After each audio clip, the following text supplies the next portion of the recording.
ಬಹಳ ಆತಂಕಕಾರಿ ಬೆಳವಣಿಗೆಯಲ್ಲಿ ಇರಾನ್ಗೆ ಪರಮಾಣು ಬಾಂಬ್ನ ಬೆದರಿಕೆ ಹಾಕ್ತಾ ಇದೆಯಾ ಅಮೆರಿಕ? ಯಾಕಂತಂದ್ರೆ ಅಮೆರಿಕ ತನ್ನ ಸೇನಾ ಬತ್ತಳಿಕೆಯಿಂದ ಒಂದು ಬ್ರಹ್ಮಾಸ್ತ್ರವನ್ನ ಹೊರತೆಗೆದಿದೆ. ಆ ಬ್ರಹ್ಮಾಸ್ತ್ರವೇ ಡೂಮ್ಸ್ ಡೇ ಅಥವಾ ವಿನಾಶ ದಿನ ಕ್ಷಿಪಣಿ. ಅಂದ್ರೆ ಪರಮಾಣು ಸಾಮರ್ಥ್ಯದ ಕ್ಷಿಪಣಿಯನ್ನ ಅಮೆರಿಕ ಇದೀಗ ಹೊರತೆಗೆದಿದೆ.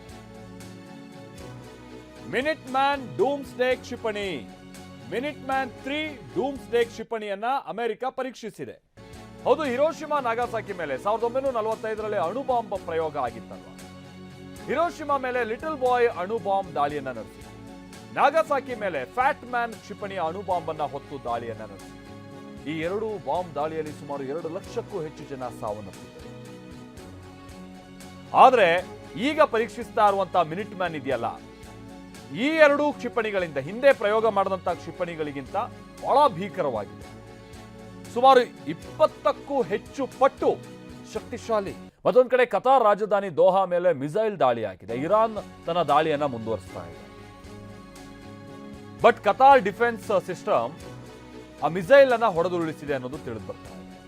ಬಹಳ ಆತಂಕಕಾರಿ ಸಂಗತಿ ಅಂತ ಅಂದ್ರೆ ಇರಾನ್ ಈ ಬಾರಿ ಕತಾರ್ನ ನಗರ ಭಾಗವನ್ನ ಗುರಿಯಾಗಿಸಿ ದಾಳಿ ಮಾಡ್ತಾ ಇದೆ ಅನ್ನೋದು ತಿಳಿದು ಬರ್ತಾ ಇದೆ.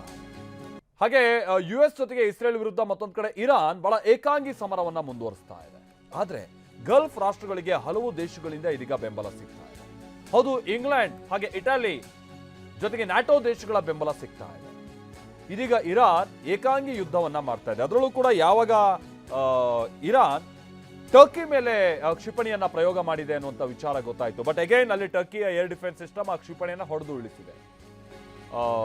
ಇಂಡಿಯನ್ ಓಷಿಯನ್ ಬಳಿ ಹೊಡೆದುರುಳಿಸಲಾಗಿದ್ದಂಥದ್ದನ್ನ ನಾವು ಗಮನಿಸಿದ್ವಿ. ಇದು ಬಹಳ ಖಂಡನೆ ಕೂಡ ವ್ಯಕ್ತ ಆಯಿತು.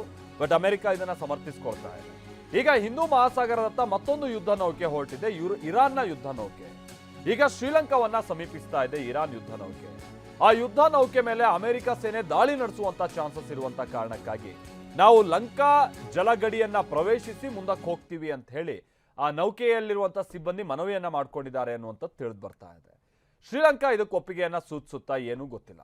ನಿನ್ನೆ ಅಷ್ಟೇ ಐರಿಸ್ ದೇನಾ ಯುದ್ಧ ನೌಕೆಯನ್ನ ಧ್ವಂಸ ಮಾಡಲಾಗಿದೆ. ಇರಾನ್ನ ಈ ನೌಕೆಯನ್ನ US ಜಲಾಂತರ್ಗಾಮಿ ನೌಕೆಯ ಮುಖೇನವಾಗಿ ಟಾರ್ಪಿಡೋ ಜಲಾಂತರ್ಗಾಮಿ ನೌಕೆಯ ಮುಖೇನವಾಗಿ ಅಮೆರಿಕ ದಾಳಿಯನ್ನ ನಡೆಸಿದೆ.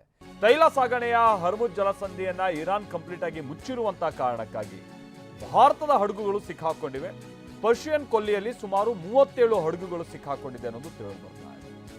ಕೇವಲ ಭಾರತದ ಹಡಗುಗಳ ಅಲ್ಲ, ವಿವಿಧ ದೇಶಗಳ ಸುಮಾರು 150 ಹಡಗುಗಳು ಲಾಕ್ ಆಗಿದೆ ಅನ್ನೋದು ತಿಳಿದು ಬರ್ತಾ ಇದೆ.